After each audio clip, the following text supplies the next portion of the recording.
우리 사람은 어쩔 수 없이 같이 더불어 살아야 되지요. 그래서 인간은 사회적 존재라고 얘기합니다. 그 사람인자도 어떻게 써져 있나요? 사람인. 그렇죠? 사람이 서로 이렇게 의지하며 사는 것이 사람이고, 그 간도 사이간자예요. 사람과 사람이 같이 관계를 이루면서 살 수밖에 없는 것이죠. 그것이 우리 인간의 삶인 줄로 믿습니다. 그런데 우리가 어쩔 수 없이 그러면 사람과 관계하며 살잖아요. 그런데 우리의 마음은 그럴 거예요. 다 좋은 사람만 만나고 싶지요. 네? 착하고 성실하고 진짜 좋은 사람만 만나서 관계를 갖고 살고 싶은 것이 우리 모든 사람의 그런 소망일 것입니다. 그런데 안타깝게도 우리가 살아가는 세상에는 어떻습니까? 좋은 사람도 있지만 나쁜 사람도 있고, 의로운 사람도 있지만 악한 사람도 있지요.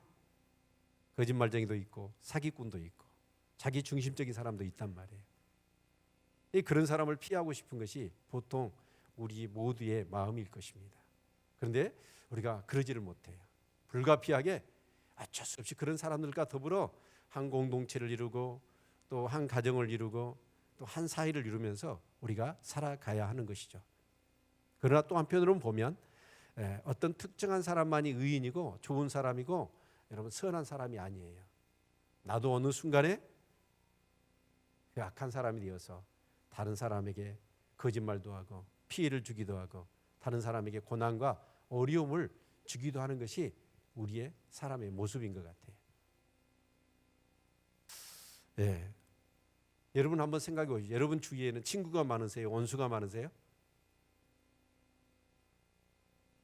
친구가 많으세요? 원수가 많으세요? 친구가 많으세요? 그럼 반대로 여러분 다른 사람에게 친구가 되어 주십니까? 원수 같은 짓을 많이 합니까? 다 친구가 많지요. 원수 같은 사람은 있어요, 없어요? 없어야 되는데 또 있어요. 자, 그래서 우리가 악하다, 의롭다, 선하다 이런 부분들을 우리가 얘기하지만 여러분 악한 행위를 위해서 악하다고 하지요. 그러나 또 성경적인 의미로 본다면 선을 행할 기회가 있는데도 불구하고 선을 행치 않는 것을 악하다고 얘기하거든요. 어느 순간에 내가 정죄했던 악한 모습의 삶을 내가 또 그렇게 행하고 살아갑니다. 이것이 오늘 우리의 삶에 어떻게 보면 아픔이라고 할 수가 있을 것입니다. 오늘 이 시편 140편은 다윗의 시입니다. 흔히 이걸 탄원시라고 그러고 비난시라고 얘기하죠. 그런데 이 다윗은 아마 주변에 있는 여기 보니까 강포한 자, 악한 자, 교만한 자 이런 사람들을 통틀어서 악한 자라고 얘기하면서 그들이 다윗을 엄청나게 괴롭히고 힘들게 하는 거예요. 그래서 다윗은 뭐 하냐면 그 악한 자로부터 나를 구원해 달라고 기도하고 있습니다. 그리고 그 악한 자를 심판해 달라고 기도하고 있어요. 그러나 그것이 이 시편 140편의 핵심이 아닙니다. 가장 중요한 것은 12절, 13절에 있습니다. 우리 같이 한번 읽어볼까요? 자, 우리 시편 140편 12절, 13절 같이 한번 읽어보죠. 시작. 내가 알거니와 여호와는 고난 당하는 자를 신원하시며 궁핍한 자에게 공의를 베푸시리이다. 진실로 의인이 주의 이름에 감사하며 정직한 자가 주의 앞에 거하리이다. 의로운 삶을 살고 믿음의 삶을 살면서 당하는 고난과 아픔이 있었습니다. 그런데 그런 어떤 악한 자들에 대해서 자기가 심판을 한 게 아니라 복수를 하는 게 아니라 하나님이 심판해 달라라고 기도할 뿐만 아니라 이 다윗의 이 시편의 정점은 어디에 있냐면 자신 또한 더불어 악한 사람이 되지 않기를 기도하고 있다는 것입니다. 우리 한번 옆 사람하고 인사합시다. 더불어 악해지지 맙시다. 여러분 이게 참 중요한 것 같아요. 저는 이 시편, 이 다윗의 지금 시편을 묵상하면서 이 시편 다윗의 그 묵상의 깊이에 진짜 범절할 수 없는 뭔가 힘을 느껴요. 와, 이 깊은 묵상이 어떻게 해서 되어졌을까? 다윗은 이렇게 얘기합니다. 시편 139편에서 멀리서 나의 안고 일어섬을 아신다는 거예요. 내 생각까지도 다 감찰하고 계시다는 거예요. 내 말한 것을 하나님 앞에 숨길 것이 없다라고 얘기합니다. 내가 저 하늘에 저 깊은 바다에 있다 할지라도 하나님은 거기 계시면서 나의 모든 것을 알고 계시대요. 심지어는 어제 말씀을 봤더니 그 모티에서 하나님이 자기를 조성하셨는데 자기 형질이 이루어지기 전에 하나님은 자기를 알았고 자기의 정한 날들이 이미 이렇게 알 수도 없는데 하나님은 그것을 성경책에 다 기록해 놓으셨대요. 저는 이 다윗의 이 시편을 묵상하면서 도대체 이런 것을 어디서 알게 됐을까?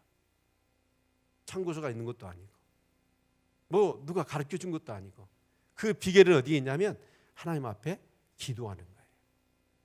기도하니까 하나님께서 도저히 우리가는 알 수 없는 어마어마한 일들을 하나님이 알게 하신 거예요. 그리고 그런 믿음을 갖고 이렇게 다윗이 살아간 거예요. 살아가다 보니까 다윗이 특별해서가 아니죠. 다윗은 저와 여러분과 똑같아요. 그런데 다윗은 하나님에 대한 지식, 그 지식에 근거한 믿음, 그 믿음이 삶으로 연결된 겁니다.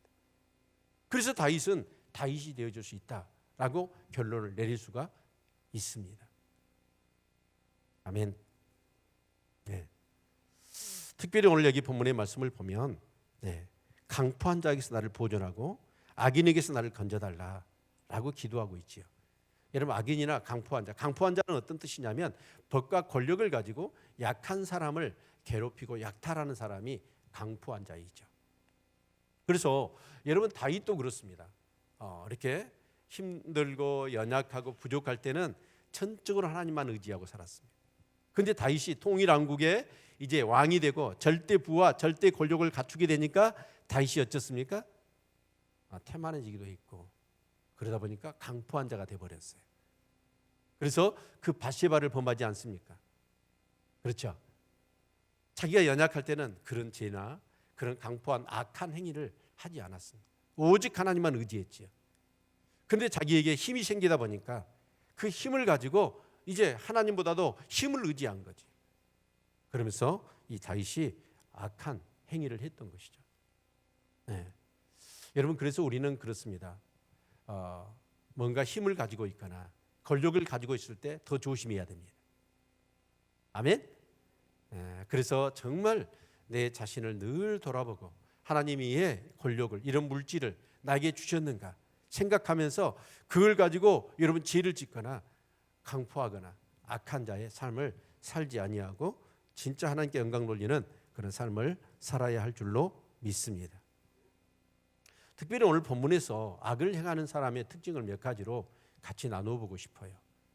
악인들의 특징이라고 하면 그 첫 번째가 뭐냐면 바로 사람을 도구화시키고 수단화시킨다는 거예요. 뭐라고요? 여러분 저는 성경을 보면서 사람에 대해서 성경적인 가치는 뭐냐면 한 영혼이 한 사람이 온 천하보다도 귀하다는 것입니다. 아멘. 그 사람이 세상에서 잘났든지 못한든 권력이 있든지 명예가 있든지 뭔가 실력이 있든지 여러분 가난하든지 정말 연약하다든지 형편없다 할지라도 하나님이 말씀하시는 한 사람의 가치는 온 천하보다도 귀하다는 것이죠. 근데 악인들은 어떻게 하냐면 여러분 사람을 사람으로 보지 않습니다. 사람을 도구화시키고 수단화시킨다는 것입니다. 다윗의 예를 들어볼까요? 왜냐하면 오늘 시편이 다윗이시니까. 여러분 다윗이 이렇게 밧세바를 범하잖아요. 그런데 그만 이 밧세바가 임신을 하고 말아요. 근데 자신의 이거는 영적인 명성이나 여러 가지 명예에 있어서 만약 이 사실이 알려지면 자신은 굉장히 그런 타격을 받을 것 같아요. 그래서 전쟁통에 있는 그 밧세바의 남편 우리아를 불러들여요. 그래서 그 우리아를 밧세바 자기 부인하고 자기 해가지고 그 밧세바가 가지고 있는 임신한 아이가 그 자기 아이가 아니라 우리아의 아이라는 사실을 입증하려고 했던 거예요. 그러니까 그건 뭐냐면 우리아를 불러내는 게 뭐예요? 우리아를 하나의 도구화 시킨 거죠. 수단화 시켜버려요. 이것이 악인들의 한 특징이라고 할 수가 있을 것입니다. 자신의 목적과 자신의 이익을 위해서 사람을 이용하는 거예요. 그것이 바로 악인들의 아주 보편적인 특성이라고 할 수가 있을 것입니다. 사랑하는 성도님들, 절대로 사람을 도구하거나 여러분 수단화시키지 않을 수 있기를 바랍니다. 우리는 한 사람을 진짜 마치 줄을 보듯 죽게 하듯 하면서 한 영혼 한 사람을 우리가 섬길 수 있기를 주님의 이름으로 축원을 드립니다. 두 번째로 악인의 특징이 뭐냐면 여러분 그 입술에 항상 진실이 없고 거짓이 있다는 거예요. 예, 그래서 여기 자 3절 볼까요? 뱀같이 그 혀를 날카롭게 하니 그 입술 아래는 독사의 독이 있나이다.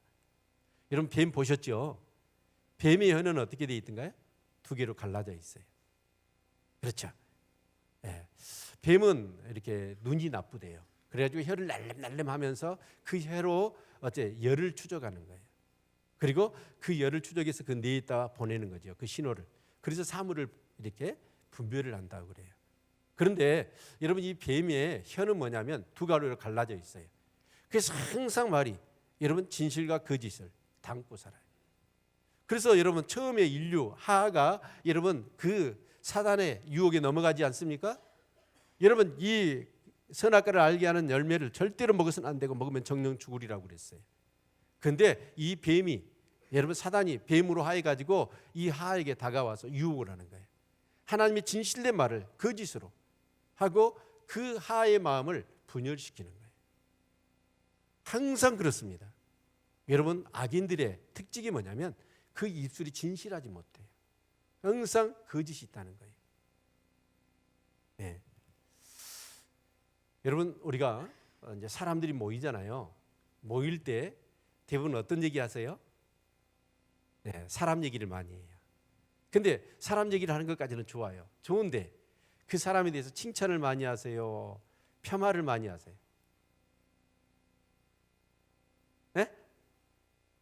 네, 칭찬을 많이 하는 사람은 자존감이 높대요. 건강한 사람이죠. 근데 대개가 사람이 모이면 여러분 어째 며느리들 모이면 누구 험담해요? 시어머니 험담하고. 교인들이 모이면 교회 지도자들 뒷담화 까고 막 씻는 거예요. 그러면서 막 이렇게 이 희열을 느끼잖아요. 우리 교회는 그렇지 않기를 바랍니다. 그런데 여러분 정말 한 사람의 인격을 그렇게도 무참하게 우리 말로 짓밟아 버리잖아요. 그래도 뭔가 성실하게. 근데 이 거짓, 이 가짜 뉴스 이런 거짓말이 우리나라 지금 온 우리나라를 덮고 있어요. 우리나라뿐만 아니라 뉴스를 보니까 이런 미국도요. 이 가짜 뉴스하고 전쟁을 치르고 있더라고요. 한 사람의 일생 얼마나 정말 가치 있고 멋있는 삶인데도 불구하고 여러분 그 말로 폄하시켜 가지고 그 한 인식과 인격을 무참하게 짓밟아 버립니다. 그런 일들이 대부분 악한 사람들이 하는 거예요. 여러분 우리는 모이면 뭘 해야 될까요? 여러분 칭찬할 수 있기를 바랍니다. 좋은 점을 얘기할 수 있기를 주님의 이름으로 축원을 드립니다. 그런데요, 청교도인들 얼마나 여러분 진짜 신실하게 하나님을 섬겼던 사람들입니까? 근데 그 청교도인들도 만나면 뭘 했을까요? 부정적인 얘기, 남을 폄하하는 얘기, 남을 깎는 얘기, 이런 얘기들을 많이 했는가 봐요. 그런데 여러분 그 청교도인들이 어쩌냐면 그런 말들을 하니까 교회가 휘청거리는 거예요. 막 분열이 되는 거예요. 그래서 여러분 교회는 항상 뭐 때문에 시험 들고 뭐 때문에 문제가 일어나냐면 뭐 때문에 문제가 일어날까요? 말 때문에. 그래서 여러분 청교도인들한테 원칙을 제시했답니다. 원칙 3가지. 네, 이건 여러분 적어 놓으셔야 돼요. 첫 번째, 어떤 얘기를 들었을 때 그게 사실인가를 확인하라는 거예요. 뭐라고요? 사실인가 확인해라.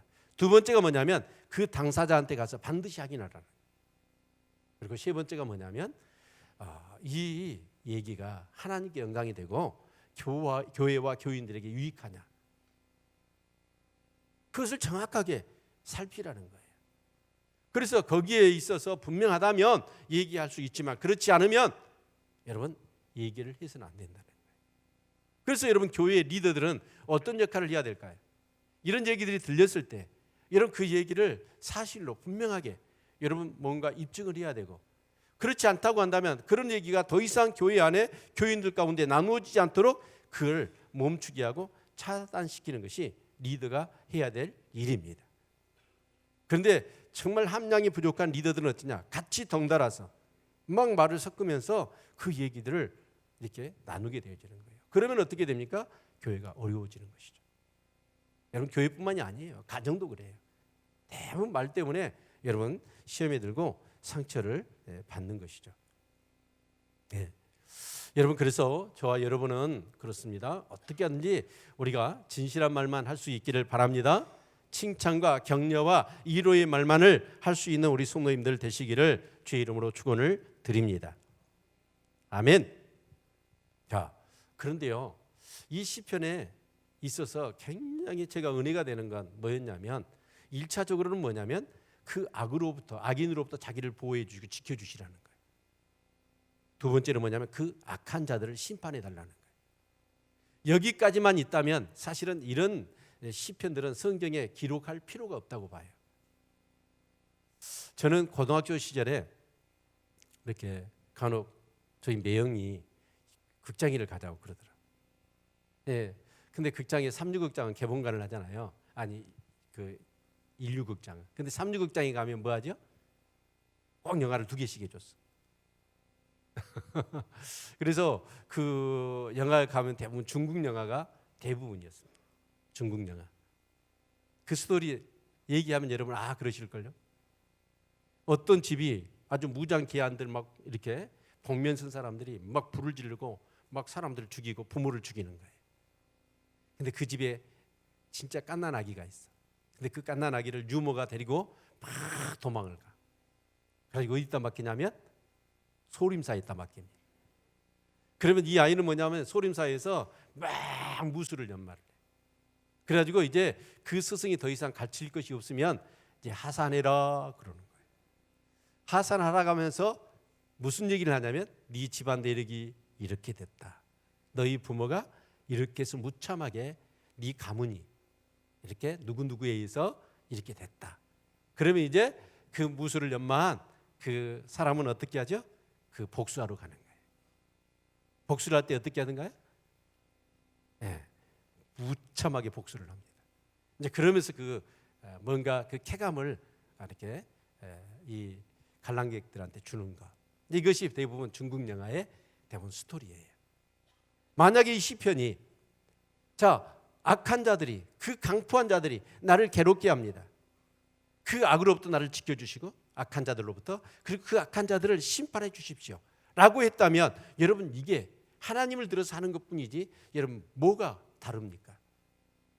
그런데 이 시편의 핵심은 거기에 있지 않아요. 정말 놀라운 사실은 이 시편의 핵심은 이 다윗이 무슨 얘기를 하냐면 12절 13절에 우리가 읽었지만 나도 더불어 그 악한 자들과 악해지지 않기를 위하여 기도하고 있는 거예요. 그래서 여러분 이 다윗이 그 심판을 하나님께 맡기는 거예요. 하나님께 맡긴다는 건 뭐죠? 여러분 심판자는 누구밖에 없어요? 하나님밖에 없습니다. 여러분 저 사람이 나한테 악을 해요. 나한테 엄청난 피해를 끼쳤어요. 그러더라도 여러분 어쩌냐? 그 사람에 대해서 심판을 하실 분은 내가 아니라 누구냐면 하나님이셔야 합니다. 내가 하면 어떻게 될까요? 내가 심판한다고 하면서 내가 더 악을 저질러 버려요. 이것이 인류 역사에 반복된 비극이었습니다. 저는 강주 이렇게 지금은 의거로 바뀌었지요. 그때 수많은 사람이 군인들이 있어 죽는 것을 봤습니다. 그 시민들이 죽어간 것을 본 시민들은 분노했습니다. 어느 정도 분노했냐면 군복을 입은 사람은 다 적으로 간주하게. 그런데 사실은 그 강주 시민을 학살했던 사람은 공수부대였거든요. 그런데 송정리를 벗어나면 거기에 상무대 군인들이 강주에 살면서 출퇴근을 했습니다. 근데 그 송정리에 바리케이트를 쳐놓고 막 불도저로 땅을 파놓고 막 통나무들을 쌓아놓고, 그런데 그 상무대 군인들이 강주 시내에 있다가 이제 부대로 복귀하려고 집자를 타는데 갈 수가 없잖아요. 뒤에서 트럭을 타고 시민들이 그 군인들을 쫓아가는 걸 내가 봤습니다. 그럼 몇 바퀴를 돌다가 안 되니까 그 바리케이트를 받아버리더라. 군인들이 나동거라지죠. 3명이 나동거라지는데 그 시민들이 어쩌냐면 무참하게 개피된 군인들을 진짜 피범벅이 되게 때려버리더라고요. 군인들이 다 쓰러져 있는 거예요. 세 사람이.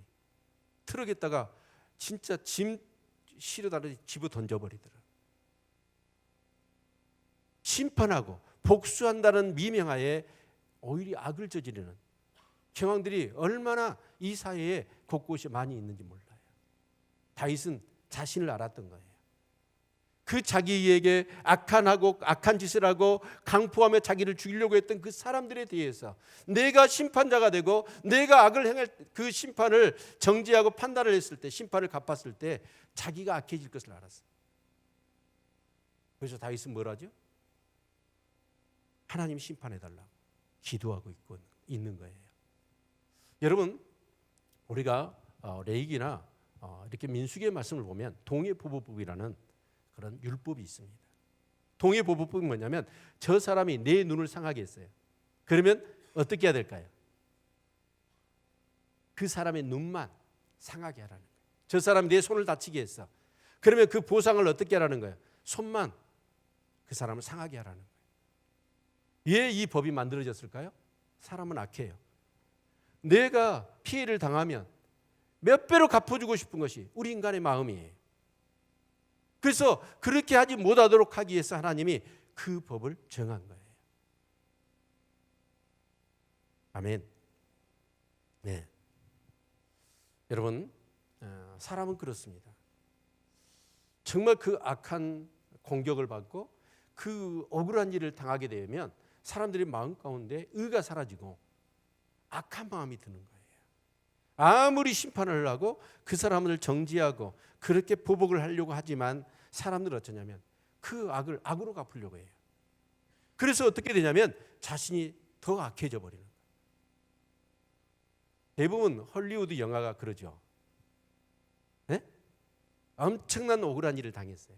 법에 호소를 합니다. 사법기관에 호소를 합니다. 그랬더니 이 사법기관도 썩어 있는 거예요. 그리고 그런 사람들을 어떠냐, 그 죄를 지은 것만큼의 어떤 그런 그 벌을 받게 해야 되는데 이 사회가 불의하다 보니까 그런 돈 있고 힘 있는 사람들, 특권층의 사람들이 내 어떤 가정을 뭉개버렸고 내 삶을 짓밟아 버렸는데 거기에 준하는 그 대가를 받게 하고 싶은데 이 사법기관이 그렇게 되지를 못하는 거예요. 그래서 주인공이 뭐라죠? 자기가 심판자가 됩니다. 그래서 총칼로 무장을 하지요. 그리고 자기가 그 사람을 처참하게 죽여버리잖아요. 이것이 사실은 대부분의 그런 사람들의 심리입니다. 그러니까 그렇게 법에 의해서 그 사람이 경찰에 잡히게 되고 그래서 이제 벌을 받는 것으로 만족해야 될 텐데 사람들은 그렇지를 못해. 그러니까 그런 영화를 만들어서 이렇게 통렬한 복수를 한 것을 사람들은 대리 만족을 느끼는 것이죠. 지금 우리나라에 그 조커라고 하는 영화가 뜨고 있다고 그래요. 네. 그래서 제가 보지는 않았어요. 근데 그에 관계된 그 후기, 그런 평가들, 영화 평론가들 그 내용을 여러분 제가 그 영화를 이렇게 어젯밤에 쭉 이렇게 줄거리나 후기들을 살펴보았냐면 이 뭐죠? 배트맨, 그게 어떻게 보면 선과 악의 싸움이거든요. 고담 시라고 하는 그 시를 배경으로 해서 배트맨은 어떤 역할이냐면 선한 역할, 그리고 조커라는 사람은 뭐냐면 악의 하신이에요. 그래서 이렇게 정의로운 사회를 위해서 이제 싸우는 그런 모습을 보여주잖아요.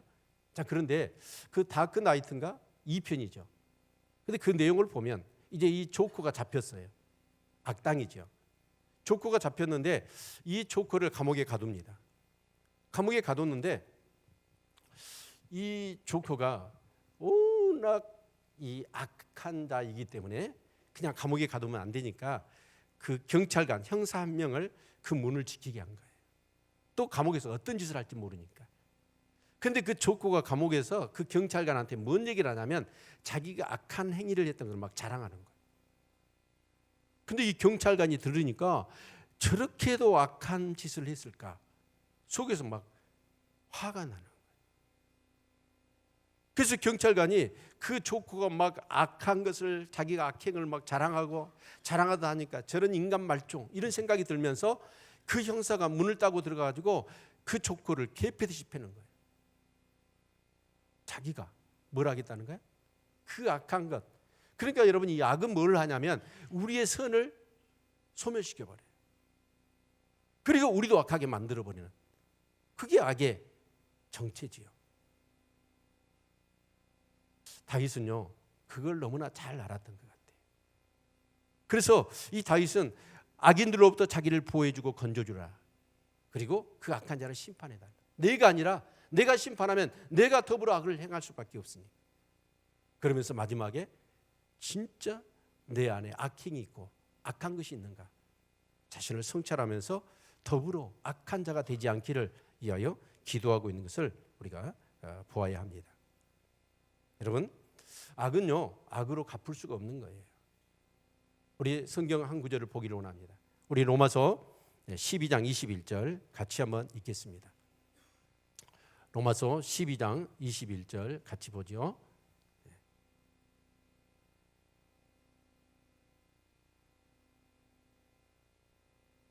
자, 찾으셨나요? 네, 로마서 12장 21절입니다. 네. 자, 같이 한번 읽죠. 시작.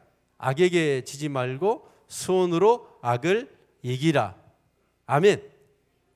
악에게 진다는 말이 뭔 말일까요? 이 말이 그런 말이에요. 악을 악으로 갚으려고 하는 것, 그것은 악에게 지는 거예요. 악을 이길 수 있는 것은 선밖에 없습니다. 그래서 여러분, 선으로 악을 이기라 라고 하나님 우리에게 말씀하고 있는 것이죠. 아멘. 예.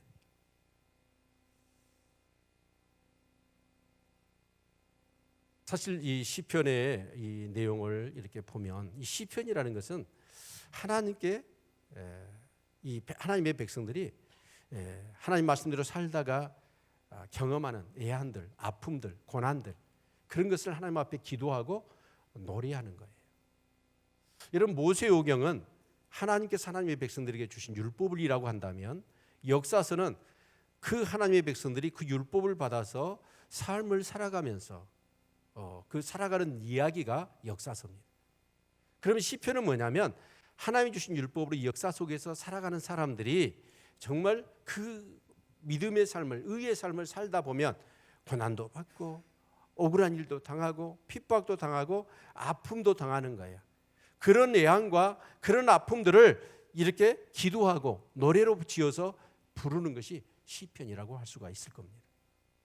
그래서 사실은 이 시편을 우리가 깊이 묵상하면 우리에게 엄청난 위로와 힘이 되는 줄로 믿습니다. 아멘. 예. 그런데 이 다윗은 그 얘기를 하는 거예요. 그 악한 자들로부터 나를 보호해 주시고 악인들을 심판해 주시되 내가 더불어 악해지지 않기를, 그렇게 하나님 앞에 기도하고 있는 것을 볼 수가 있지요. 사랑하는 성도 여러분, 정말 역사 속에 얼마나, 저 우리나라 정부도 그런 것 같아요. 적폐를 청산하자. 적폐를 청산하자라고 하는데 청산 대상이었던 사람들이 진짜 역사를 바로 세우고 이 사회를, 공의로운 사회를 만들기 위한 것이라는 것을 느끼도록 그렇게 의를 행해야 돼요. 그런데 그게 안 느껴지니까 적폐의 대상자 된 사람이 반발을 하는 거죠. 우리가 교회에서, 가정에서 부부간에, 부모가 자녀가, 목회자가, 지도자가 성도들에게 뭔가 권면을 하고 책망할 때도 저는 그와 같다고 봅니다. 저도 이렇게 목회를 하면서 성도들의 신앙의 삶을 살피죠. 살피다 보면 어떤 생각이 드냐면, 아이고 진짜 저래가지고 어떻게 구원받고 하나님께 복을 받는다는 거야? 그러면서 어떤 마음이 드냐면 내가 그 어떤 생각의 주인이 돼버려. 그리고 내가 정죄하고 내가 판단하는 거야. 여러분 그렇게 해가지고 책망을 해보세요. 그 책망은 효과가 나오지가 않습니다. 반발이 나오는 거예요. 그래서 부모가 자식을 책망할 때도 마찬가지예요. 우리가 진짜로 기억해야 될 것은 뭐냐면 여러분 한 사람이 한 사람을 책망할 수가 없다는 거예요. 아멘. 비록 그게 지도자라 할지라도 부모라 할지라도 사실 그래야 된다고 봐요. 그런데 우리 진짜 이 땅에 살아가는 저와 여러분은 뭐하죠? 한계가 있어요. 너무나 부족해요. 그래서 그 책망을 하면서 뭐냐면 내 감정을 실어버리는 거예요. 그러다 보니까 진짜 이 어떤 책망이 그 사람을 변화시키고 그 사람의 문제점들을 해결해 줘야 될 텐데 그러지를 못하는 거예요. 아무리 바른 말이라도 사랑이 없으면, 사랑이 담겨져 있지 않으면 그 말은 정죄로 느끼는 거예요. 그래서 진짜 제가 목회하면서 기도하는 제목들이 뭐냐면 하나님, 나는 도구만 되게 해 주십시오. 하나님의 마음이, 하나님의 말씀이 전달되는 통로만 되게 해 주세요. 그런데 우리는 어쩌냐면 하나님의 말씀을 전하면서 또 그 신앙을 지도하면서 어쩌냐면 내가 주인이 돼버려. 그리고 내가 감정을 가지고 그 사람들에 대해서 뭔가를 얘기를 하는 거예요. 그러다 보니까 이게 하나님의 그런 메시지가 진짜 그 사람을 세우고 고치고 회복시키기 위한 하나님의 사랑으로 들리는 게 아니라 정죄로 들려지는 것이죠. 그래서 진짜 중요한 건 뭐냐면 내가 뭔가 다른 사람을 책망하고 다른 사람을 지도한다고 하면서 내가 악인이 될 수도 있다는 생각이 들어지는 거예요. 그래서 여러분 우리는 나를 죽여야 됩니다. 아멘. 나를 죽여야 돼요. 내가 드러나지 않아야 돼요. 어떻게 하든지 나를 통해서 하나님이 하시는 그런 말씀이 전해져야 되고 하나님의 사랑과 그 긍휼이 전해져야 할 줄로 믿습니다. 근데 그러지를 못하는 거예요. 의를 행한다고 그러고 정말 뭔가 바르게 고치고 회복시키겠다라고 하는데 뭐냐면 뭐가 들어가냐면 내 자신이 들어가는 거예요. 우리는 싸울 때 혈과 육의 싸움을 싸우고서는 안 되죠. 영적 전쟁을 해야 될 줄로 믿습니다. 아멘. 그래서 오늘 7절의 말씀을 같이 한번 읽어볼까요? 7절 같이 소리내서 함께 읽겠습니다. 시작. 내 구원의 능력이신 주 여호와여 전쟁의 날에 주께서 내 머리를 가리우셨나이다. 여러분 정말 우리가 신앙생활하면서 오늘 하루하루의 삶이 영적 전쟁이라는 사실을 믿으시기를 바랍니다. 영적 전쟁이에요. 갈라디아에서 있는 말씀처럼 여러분 내 안에 육체의 소욕과 성령의 소욕이 있어서 끊임없이 여러분 전쟁을 하고 있어요. 어떤 나이 많으신 할아버지가 손주하고 얘기를 나누는 거예요. 근데 할아버지가 이런 얘기를 합니다. 얘야, 우리 마음속에는 항상 개 두 마리가 있단다. 근데 한 마리는 하얀 개고 한 마리는 검은 개단다. 그런 거예요. 그러면서 이 개들이 매일 싸운다는 거예요. 그래서 손주가 그 얘기를 듣다가 얘들은 뭐가 관심이 있을까요? 그럼 어느 개가 이겨요? 라고 물어본 거예요. 그래서 할아버지가 이런 얘기를 해요. 네가 먹이를 준 개가 항상 이긴단다. 그러는 거예요. 우리는 간혹 부부가 다투기도 하지요. 여러분 부부가 다툴 때 진짜로 우리는 한번 생각해 봐야 돼요. 내가 성령의 지배를 받고 있는지, 그 다툼 속에 사단이 지배하고 있지는 않는지, 악이 지배하고 있는지, 의가 지배하고 있는지, 이런 그걸 분별할 수 있어야 된다. 그런데 우리는 그걸 분별하지 않아요. 그냥 감정에 사로잡혀 점점 상대방이 더 주장하면 나도 질시라 더 주장을 늘어내세우잖아요. 진짜 하나님의 의와 하나님의 그 마음에 합한 그걸 가지고 우리가 뭔가를 해야 될 텐데 그러지 못한 경우들이 너무 많습니다. 그래서 혈과 육의 싸움을 싸워버리는 거예요. 어느 교회에 제법 큰 교회입니다. 근데 교회가 두 표로 나눠져 버린 거예요. 목사님이 얼마나 마음이 아파 자기 목회하는 중에 교회가 두 표로 나누어서 서로 진리 싸움을 해요. 으르렁거리면서 매 못 잡아먹어서 서로 으르렁거리고 싸우고 그런 모습의 목사님이 밥을 먹어도 먹은 것 같지 않고 잠을 자도 잠이 안 와요. 순간순간마다 눈물입니다. 너무 힘들어하고 있었어요. 그런데 정말 그 지도자들이 와가지고 목사님한테, 목사님 우리가 있잖아요, 힘내세요. 어떤 일이 있어도 저희는 목사님 지켜드릴 겁니다. 목사님이요 엄청나게 감동받을 뻔했답니다. 그런데요 딱 다음에 하는 얘기가 뭐냐면, 저 반대편 사람들, 나쁜 사람들, 이 사람들을 반드시 몰아내야 됩니다. 그 얘기를 하는 거예요. 반대편을, 상대편을 여러분 정지하고 판단하며 뭔가 복수하려고 하는 마음이 가득 차 있는 거예요. 그래서 위로가 되는 듯 했는데 그 얘기를 들으니까 정신이 부쩍 나더래요. 그래서 그분들한테 이런 얘기를 했대요. 여러분, 나를 위로해 주시는 것은 고맙지만 앞으로 다시는 그런 얘기 누구에게도 꺼내지 마십시오. 그리고 이 상황 속에서 우리는 네 편 내 편이 아니라 우리는 하나님 편에 서야 합니다. 그러면서 절대로 말하지 않고 기도하기를 부탁을 했다고 그래요. 며칠 있었더니 반대편 진영이 와가지고 똑같은 얘기를 하는 거예요. 거기에도 그 얘기를 했답니다. 네 편 내 편이 중요한 게 아닙니다. 우리는 의의 지배를 받아야 됩니다. 하나님의 편에 서야 합니다.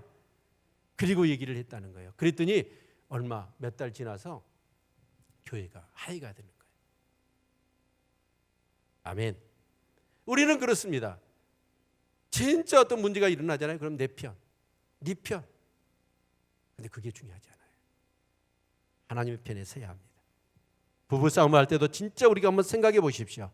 내가 진짜 악의 지배를 받고 있는지, 의의 지배를 받고 있는지, 하나님이 역사하시는지, 사단이 역사하는지, 이것을 우리가 분별해야 한다라는 것이죠. 아멘.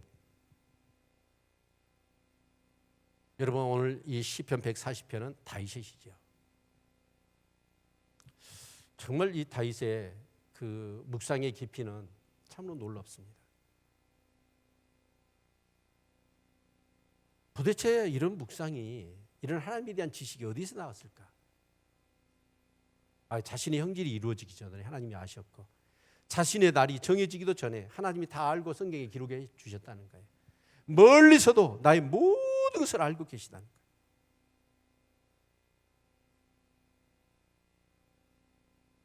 여러분, 정말 하나님 앞에 더 엎드려 기도할 수 있는 저와 여러분이 될 수 있기를 축원합니다.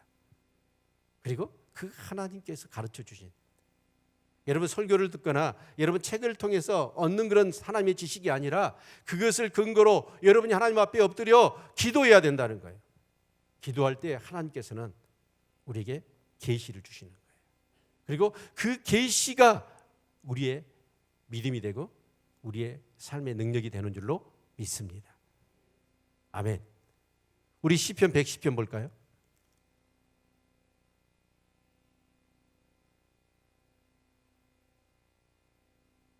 우리 시편 110편.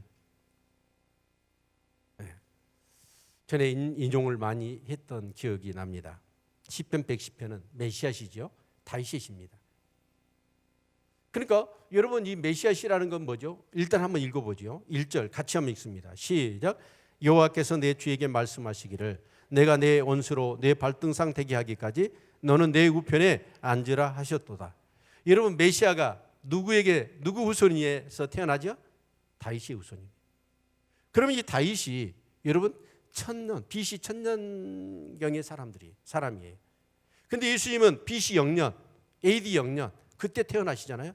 그리고 30세 사시고 33세까지 공생의 사역을 하시다가 십자가에 죽으시고 부활하시고 여러분 승천하셔서 하나님 나라에 오르신 거잖아요.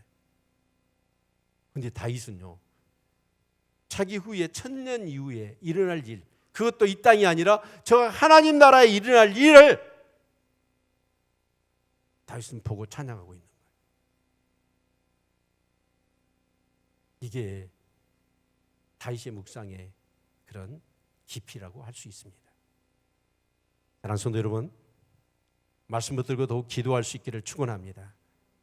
그래서 여러분, 그 말씀을 통해서 하나님께서 내게 주신 음성, 그것이 우리에게 진짜 믿음이 되는 거고 그것이 우리의 삶을 변화시키는 능력이 되어지는 줄로 믿습니다. 그래서 다윗은 다윗이 될 수 있었던 이유가 다윗이 특별해서가 아니에요. 똑같아요. 여러분 밧세바도 범하고 여자도 범하고 여러분 그것을 감추기 위해서 우리아를 죽이기도 하고. 그런데 여러분 다윗의 삶이 죄를 지은 게 그거 하나뿐일까요? 여러분 성경은 그 지면에 어떤 건 한정되어 있는 거예요.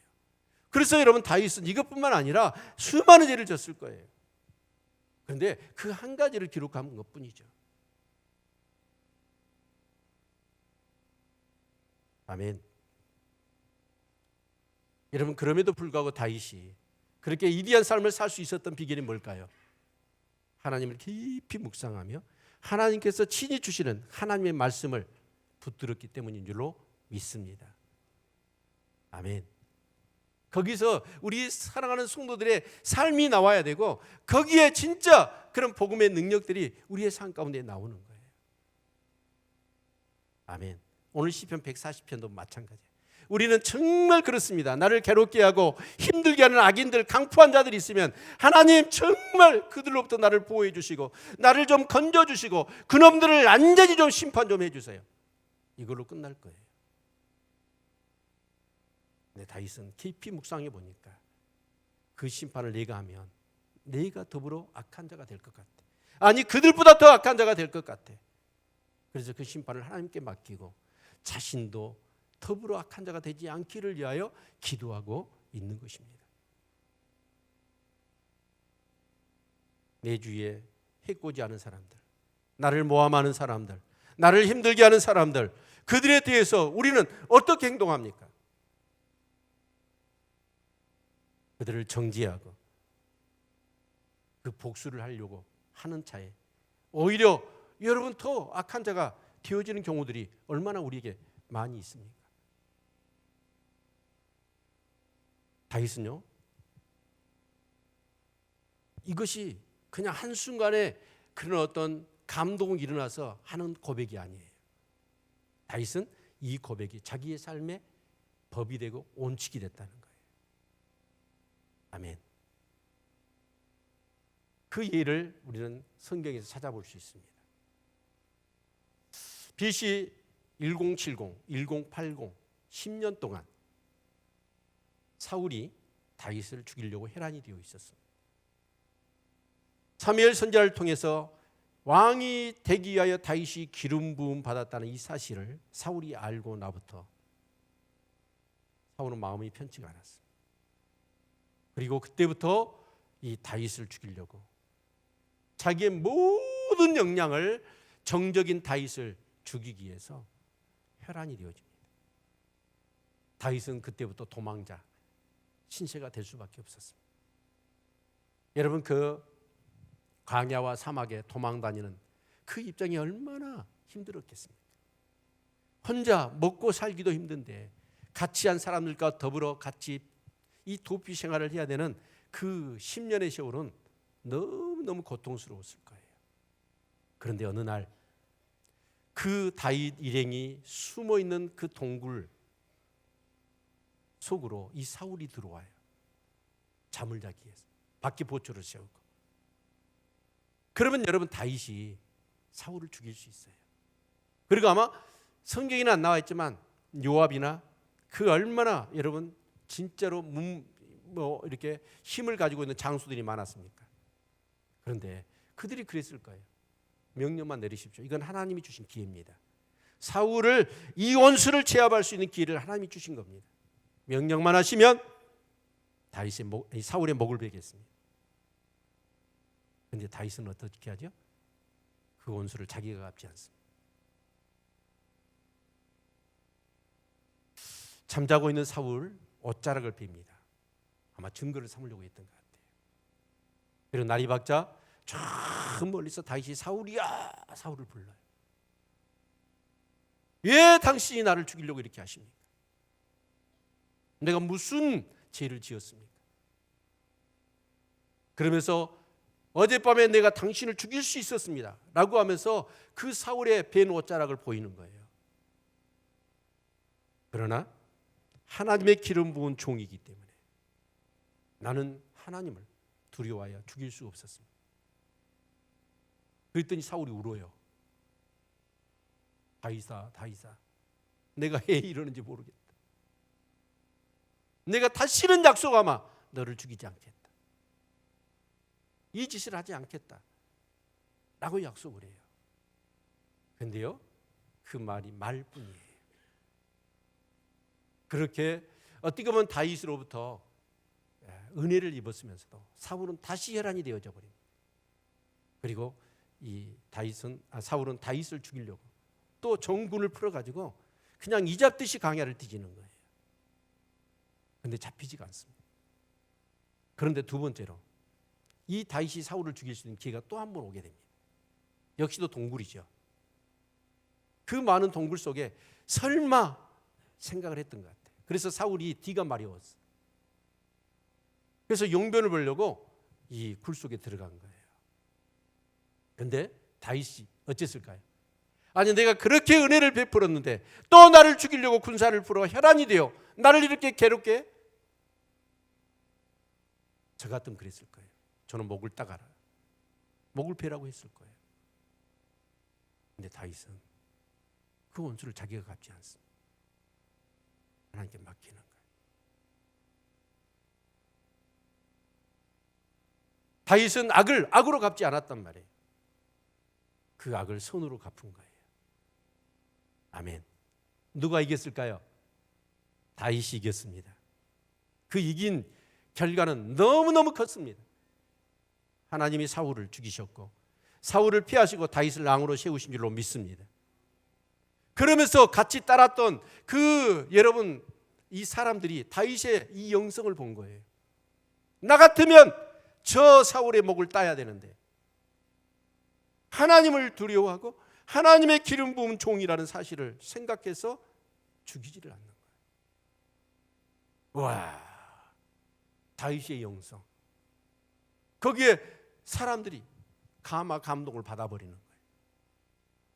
그 사람들이 어땠을까요? 소문내기 시작하는 거예요. 와, 다윗 대단하더라. 나 같으면 그 원수 하나님이 주신 절호의 찬스라고 여기고 죽일 텐데 죽이지를 않더라. 다윗의 신앙, 다윗의 인격, 다윗의 영성, 그것들이 막 소문이 퍼지기 시작하는 거예요. 다윗이 유다 지파의 왕이었잖아요. 근데 이 소문이 점점 이스라엘 11지파에게 나기 시작했어요. 11지파가 나중에 구름대처럼 몰려옵니다. 그리고 다윗에게 뭐라고 그러죠? 우리의 왕이 되어 주소서. 우리의 왕이 되어 주소서. 그렇게 간절히, 여러분 정말 온에서 다윗이 자기가 왕 되려고 군림한 게 아니라 백성들이 왕으로 추대를 하니까 왕이 되어진 거예요. 여러분, 악을 악으로 갚을 수는 없습니다. 악을 선으로 갚을 수 있는, 그리고 악을 이길 수 있는 우리 성도님들 되시기를 주의 이름으로 축원을 드립니다. 많은 역사 가운데 여러분 불의한 것과 악한 것들에 대해서 심판을 자처하며 심판한 자들이 더 악해졌다는 사실, 우리는 역사를 통해서 깊이 마음에 새겨야 합니다. 심판을 갚으실 분은 하나님이십니다. 그리고 그 심판을 온전히 우리가 하나님이 갚으시는 것을 여러분 하나님 앞에 맡겨드리는 가정 속에 자신의 그 악함에서, 악의 통치에서 자신이 벗어날 수 있었던 거예요. 이것이 다윗의 경우만은 아닙니다.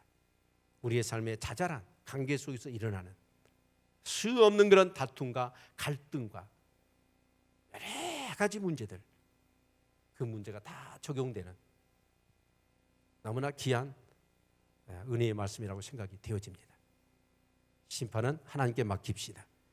그렇게 맡김으로 인하여 악의 지배로부터 벗어날 수 있는, 그리고 그 악을 손으로 이길 수 있는 우리 모든 성도님들 되시기를 주의 이름으로 축원을 드립니다.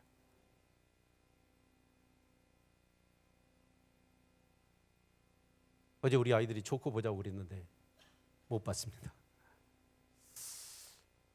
특권층, 그 코미디언이었잖아요. 코미디언이 악당이 될 수밖에 없는 사회 구조, 그래서 이 악탕이 되어 가지고 이 조코가 그 악행을 저지른 걸 사람들이 즐기는 거예요.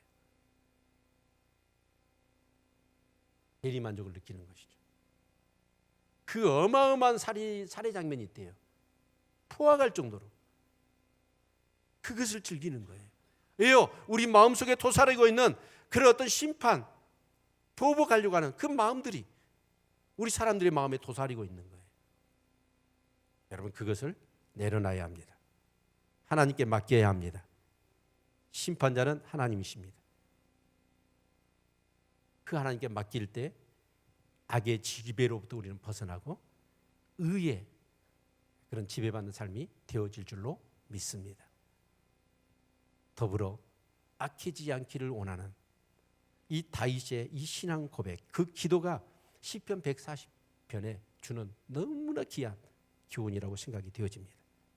그런 은혜가 있기를 축원합니다. 기도하겠습니다.